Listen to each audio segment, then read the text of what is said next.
আসসালামু আলাইকুম। আমরা দেখতে পাচ্ছি একটি মসফেট। এটি একটি মসফেট।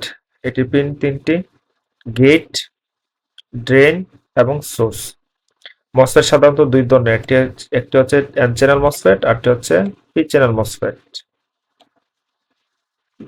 তো এই মসফেটটি কিভাবে কাজ করে?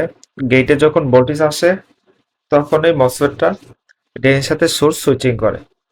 এন চ্যানেলের ক্ষেত্রে যখন গেটে পজিটিভ ভোল্টেজ আসবে তখন ড্রেন আর সোর্স সুইচিং করবে। যখন নেগেটিভ ভোল্টেজ আসবে গেটে এন চ্যানেলের ক্ষেত্রে তখন এই ড্রেনের সাথে এই সোর্স ডিসকানেক্ট হয়ে যাবে। ঠিক এভাবেই কাজ করে একটি মসফেট। ঠিক যদি আমরা পি চ্যানেল ক্ষেত্রে চিন্তা করি, পি চ্যানেলে তার বিপরীত, এন চ্যানেল বিপরীত, যখন গেটে নেগেটিভ ভোল্টেজ আসবে তখন সোর্স ড্রেনের সাথে সোর্স সুইচিং করবে। আর আহ, যখন গেটে পজিটিভ ভোল্টেজ আসবে তখন ড্রেনের সাথে সোর্স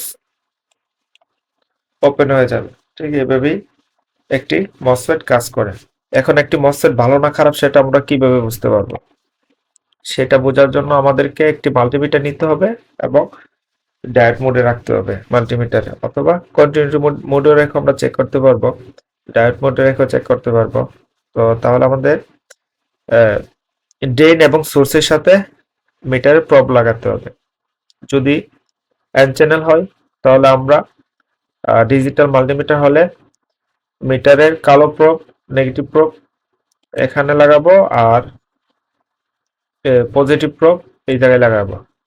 যদি শর্ট দেখায় ভ্যালু, যদি অল্প কিছু পরিমাণ রেজিস্ট্যান্স ভ্যালু দেখায় তাহলে আমরা ধরে নিব এটা খারাপ।